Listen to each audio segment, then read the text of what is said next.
श्रीलंका है, जी। म्यांमार है, जी। भूटान है, नेपाल है, जी।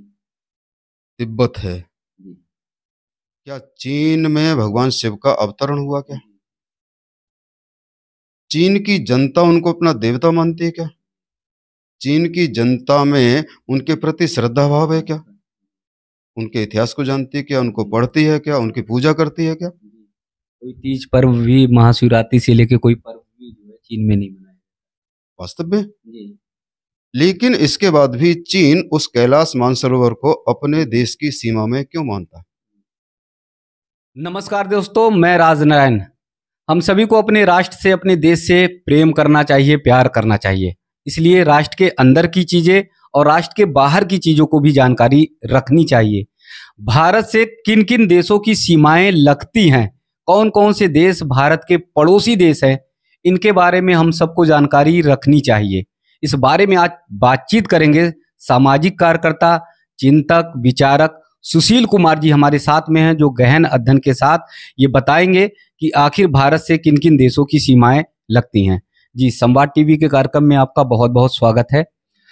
अमूमन हम लोग देश के तमाम मामलों पर, मुद्दों पर बातचीत करते हैं, लेकिन उसका गहन अध्ययन नहीं होता है।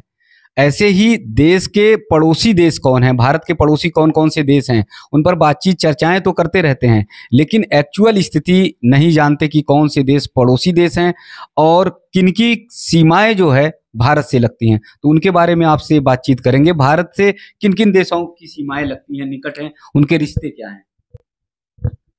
भारत के साथ जी। श्रीलंका है, जी। म्यांमार है, भूटान है, नेपाल है, जी। तिब्बत है, जी। ईस्ट तुर्किस्तान है, जी। पाकिस्तान है। जी। ऐसे देशों की सीमाएं लगती हैं। लेकिन आज देश का दुर्भाग्य है, जी। जो तिब्बत की सीमा लगती है उसको पूरे देश ने चीन मान लिया है। चीन का नैरेटिव ये पूरे विश्व में फैला हुआ है कि तिब्बत को विश्व के मानचित्र से और समाप्त कर दिया जाए। और कभी कभी ऐसा लगता है कि वो अपने नैरेटिव बनाने में सफल हुआ है। मुझे लगता है कि देश के भी 90% लोगों को ये पता होगा, अधिकांश लोगों को पता होगा कि भारत और चीन की सीमा सटी हुई है। वास्तव में ऐसा ही है। जी। 90 नहीं, मैं तो कहता हूँ 95-96% लोगों को ये पता है। लोगों को यही जानकारी है आज कि वो चीन की सीमा है। जी। आज का विद्यार्थी भी उसको चीन मानता है। जी। तिब्बत मानने वाले लोग 2-4-5% देश में होंगे। और ये जो संख्या है चीन को मानने वाली, क्षमा सहित जी। आज का जो प्रबुद्ध वर्ग है वो भी उसको चीन मानता है, जी। जो ये दुर्भाग्यपूर्ण है। जी। अब वो तिब्बत है, जी। चीन की भारत से 1 इंच भी सीमा नहीं लगती। जी। और जिसको चीन की सीमा कहते हैं वो उसके द्वारा कब्जाए गए देशों की सीमा है, उसके कारण से वो माना जाता है। कई बार ऐसा रहता है कि चीन भारत की सीमा में प्रवेश करने की कोशिश कर रहा है। चीन जो है भारत की सीमा के माध्यम से जो है घुसकर अंदर अस्थिरता फैलाने की कोशिश कर रहा इसकी थोड़ी सी बाद में चर्चा करेंगे। है। जी। पहले आइए। चीन तिब्बत पर कब्जा कर रहा है, किया है उसने, जी। जी। ये कैसे सिद्ध होता है? जी। आपने नाम सुना होगा the great wall of China, yes. जो 5वीं शताब्दी से लेकर 11वीं शताब्दी तक पूरी हुई। जी। जितने भी शासक आए उन शासकों ने उसको पूरा करने के क्रम में आगे बढ़ते गए। अब एक प्रश्न ये आता है कि व्यक्ति देश दीवार बनाया, बाउंड्री बनाई, क्यों बनाता है? जी। बस अपनी सीमा को सुरक्षित रखने के लिए, और यहाँ तक हमारा दायरा है। ठीक है ना, अपनी सीमा निश्चित करने के लिए वो दीवार बना। दीवार बनाता है, बाउंड्री बनाता है, जी। ताकि दूसरे बाहर के लोग उस सीमा को अतिक्रमण ना करें। जी। चीन एक डरपोक देश है। जी। यदि डरपोक नहीं होता तो मंगोलियाई आक्रमणों से बचने के लिए, अपने देश को बचाने के लिए दीवार नहीं बना था, और दीवार बनाई चीन के लोगों ने, चीन के शासकों ने। और दीवार बनाकर चीन ने ये निश्चित कर दिया, घोषित कर दिया कि दीवार है, मेरी बाउंड्री है, इसके अंदर मैं हूं, बाहर मेरा कोई लेना देना नहीं है। और वो दीवार इसकी सबसे लंबी दीवार मानी जाती है। इसके साथ साथ 1100 वर्षों के कालखंड में लगभग 20 लाख से लेकर 30 लाख श्रमिक उस दीवार को बनाने में लगा। और इन 1100 वर्षों में उन श्रमिकों में से लगभग 10 लाख श्रमिक, उनकी मौत हो गई, उनको भी उस दीवार में चिन दिया गया। इसीलिए ये दीवार विश्व का सबसे बड़ा कब्रिस्तान भी कहा जाता है। अब आप विचार ये करिए कि जब चीन ने अपनी दीवार बना दी, घोषित कर दिया मैं दीवार के अंदर हूं, तो बाहर वो अपना दावा क्यों कर रहा है? केवल दादागिरी के बल पर, केवल गुंडागिरी के बल पर, केवल पैसे के बल पर, केवल सैन्य के बल पर, सैन्य शक्ति के बल पर, यही है ना। दूसरा उदाहरण, कैलाश और मानसरोवर। ये भगवान शिव का स्थान माना जाता है। वैसे तो भगवान शिव संपूर्ण विश्व के पालक हैं, लेकिन भौतिक रूप में देखा जाए तो चीन का भगवान शिव से संबंध क्या है? क्या चीन में भगवान शिव का अवतरण हुआ क्या? चीन की जनता उनको अपना देवता मानती है क्या?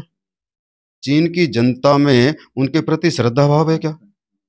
उनके इतिहास को जानती है क्या? उनको पढ़ती है क्या? उनकी पूजा करती है क्या? कोई तीज पर्व भी, महाशिवरात्रि से लेके कोई पर्व भी जो है चीन में नहीं मनाया वास्तव में।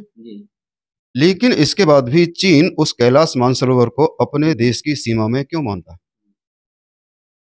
वहां जाने के लिए वीजा, पासपोर्ट क्यों देता है? और उस कैलाश मानसरोवर का तिब्बत के साथ संबंध है। जो भगवान शिव का मैंने बताया स्थान है, उस भगवान शिव को तिब्बत के लोग मानते हैं, भगवान मानते हैं, उसकी पूजा करते हैं, उसको अपना मानते हैं। ये भी कैलाश मानसरोवर पर कब्जा जो है, अपना जताना, ये भी गुंडागिर्दी है, दादागिरी है। तीसरा एक उदाहरण और बताता हूँ। वो चीन ने अपनी दीवार के बाहर जाकर अतिक्रमण किया है। महाराजा गुलाब सिंह जी कश्मीर के महाराजा थे, उनके एक सेनापति थे जनरल जोरावर सिंह, नाम सुना होगा आपने। तो वो जनरल जोरावर सिंह, तिब्बत और चीन की सीमा पर कोई विवाद हुआ, उस विवाद में आवश्यकता पड़ी चीन को, तिब्बत को सहायता करने की। तो महाराजा गुलाब सिंह जी ने सेना को लेकर जनरल जोरावर सिंह के नेतृत्व में उस सीमा विवाद को सुलझाने के लिए भेजा। कुछ परिस्थितियां रही होंगी, भौगोलिक परिस्थितियां रही होंगी, जिनके कारण से जनरल जोरावर सिंह की मृत्यु वहीं पर हो गई। अब मेरा सेनापति है, मैंने भेजा है, युद्ध में बलिदान हो गया, वीरगति को प्राप्त हो गया, तो उसके बारे में मेरा भी कुछ दायित्व बनता है।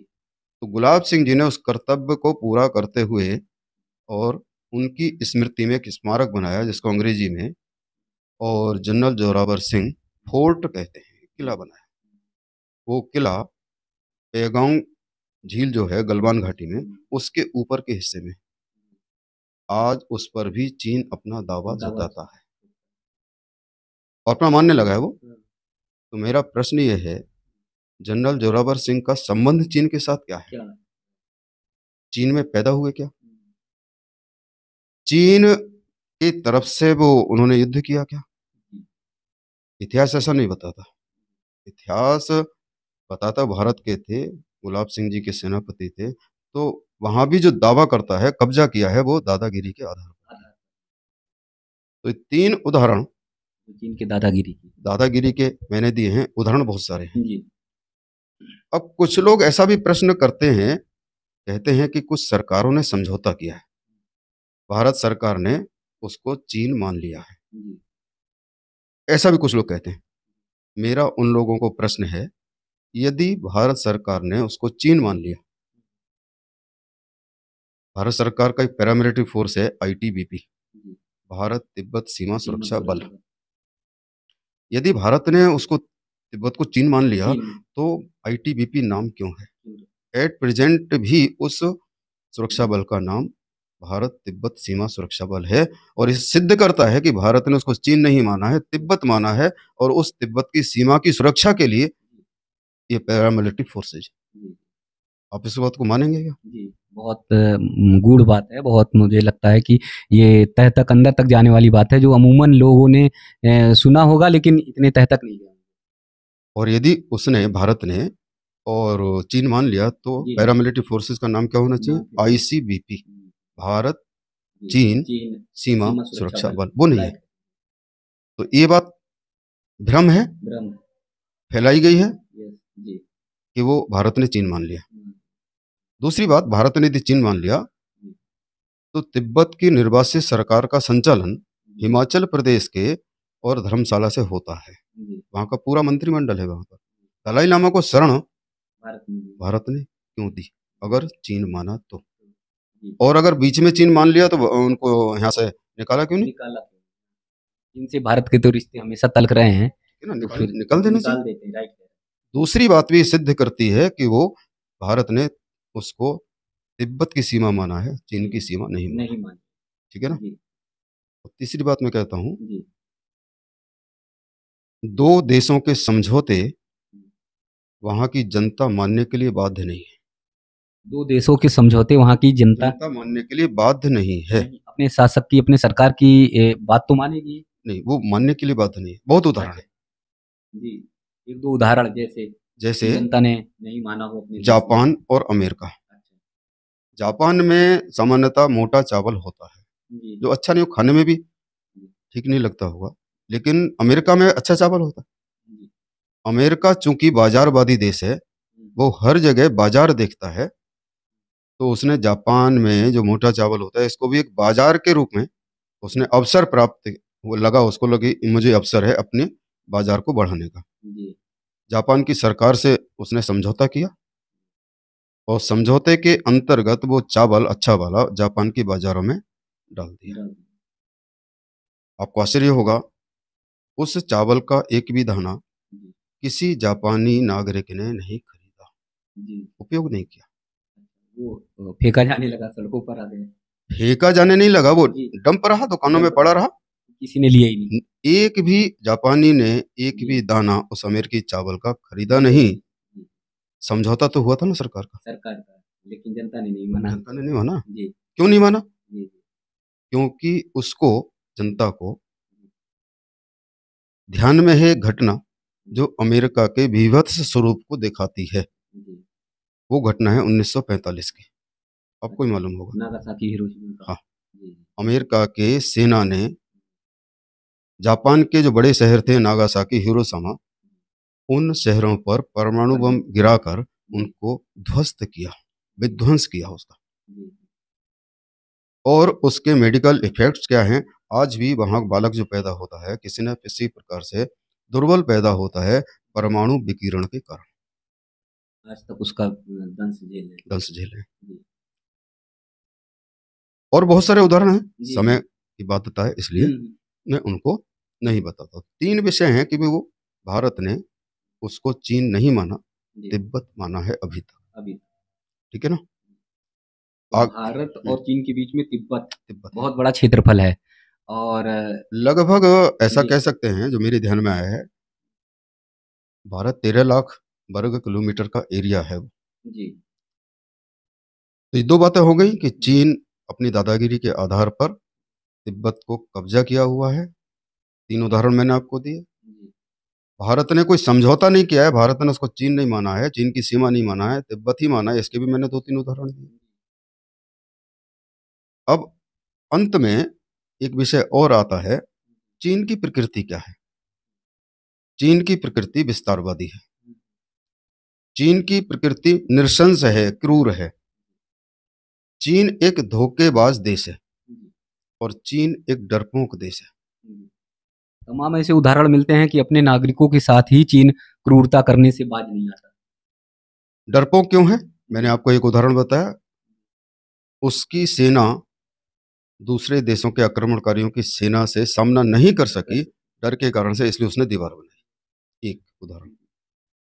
दूसरा उदाहरण, वो कितना डरा हुआ है कि तिब्बतियन परिवार को विखंडित करता है।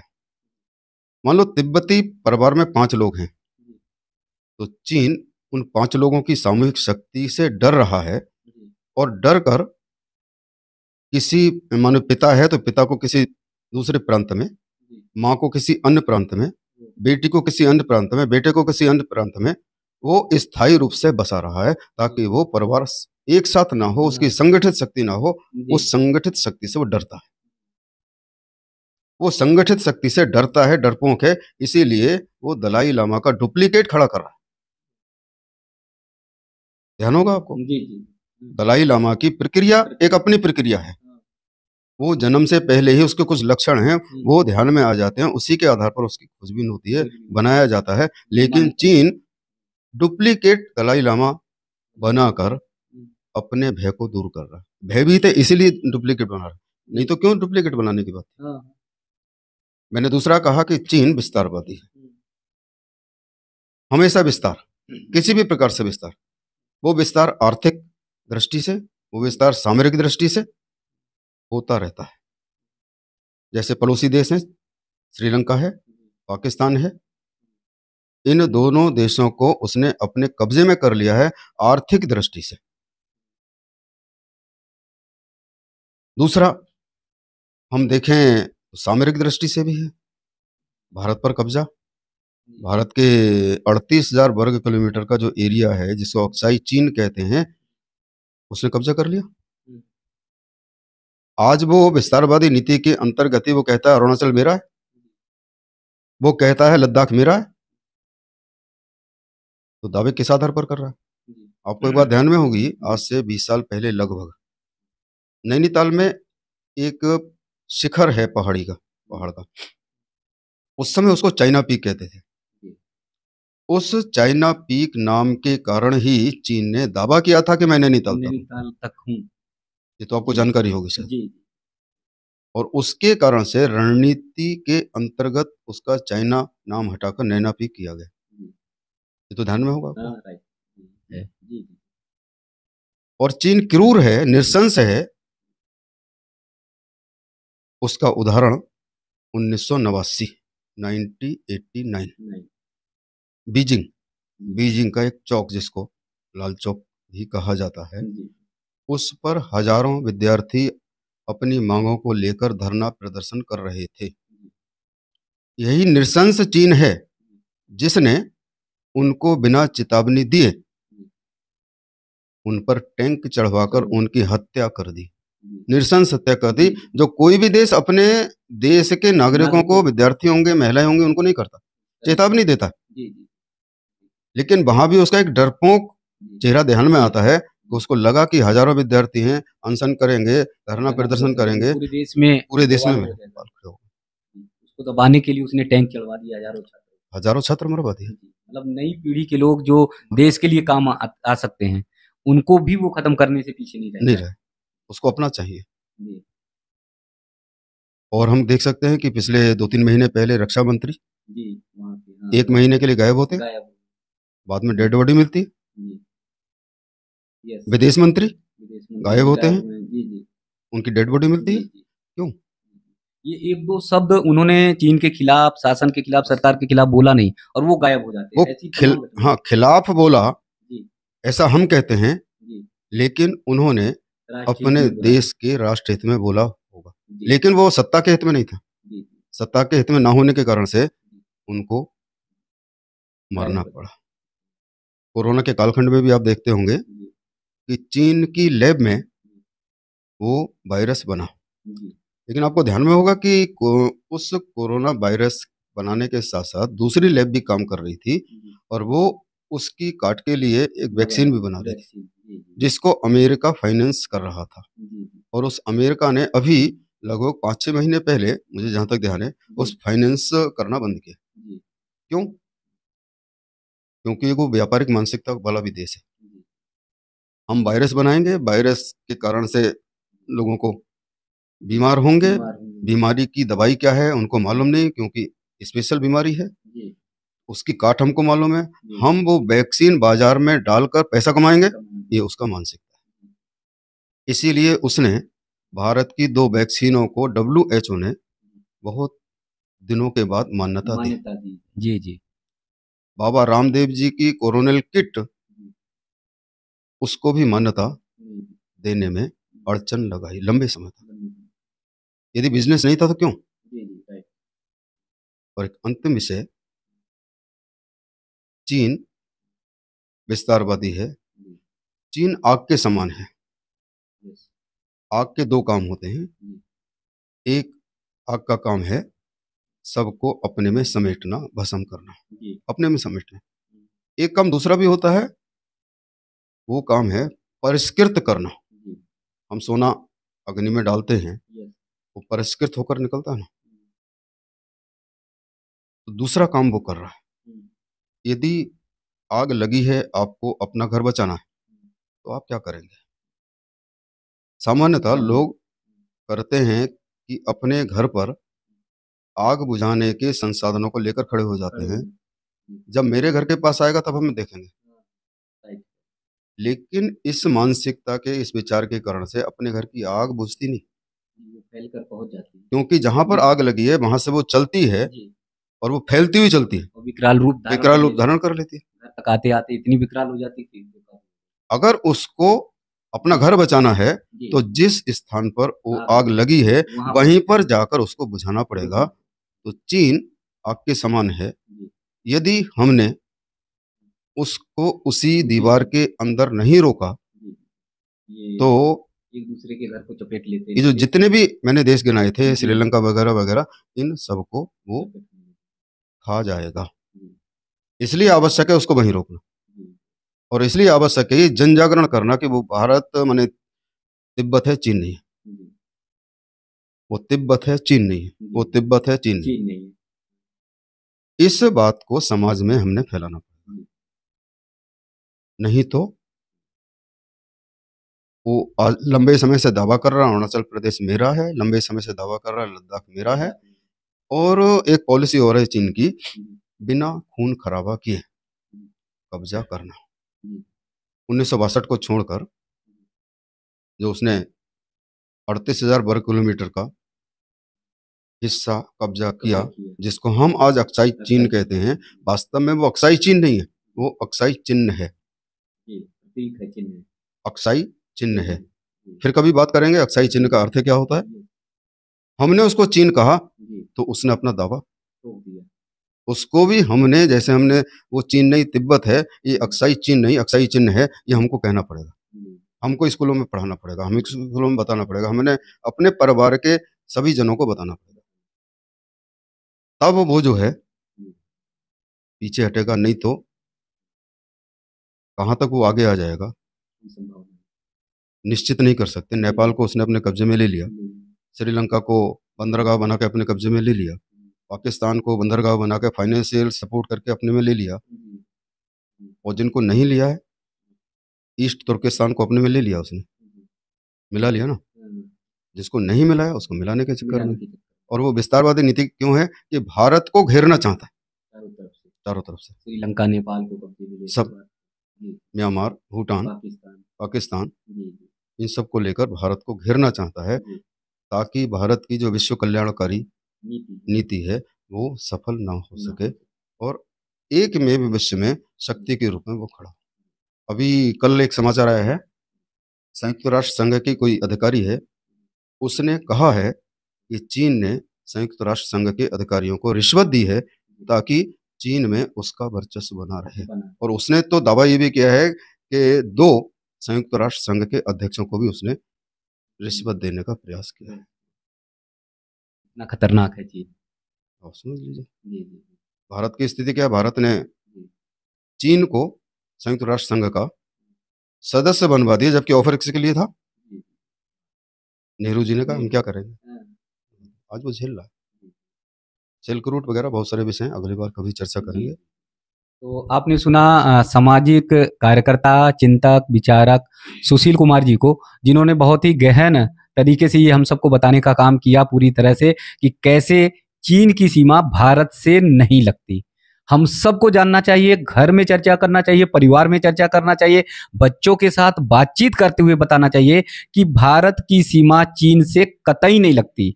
तिब्बत पर कब्जा करके चीन ये बताना चाहता है कि वो भारत की सीमा के एकदम निकट है, वो कहीं पर भी हमला कर सकता है, कहीं पर भी भारत में घुसकर आक्रमण कर सकता है। तो ये तमाम ऐसी चीजें हैं जो एक रिसर्च के तौर पर आदरणीय सुशील कुमार जी ने हम सबके सामने रखी है, और मुझे लगता है कि इस विषय को ज़्यादा से ज़्यादा लोगों तक पहुंचाएंगे तो एक्चुअल क्या स्थिति है वो हमें जानकारी होगी। अगला एक और विषय आदरणीय सुशील जी से लेंगे, तब तक के लिए अनुमति दीजिए। नमस्कार, प्रणाम।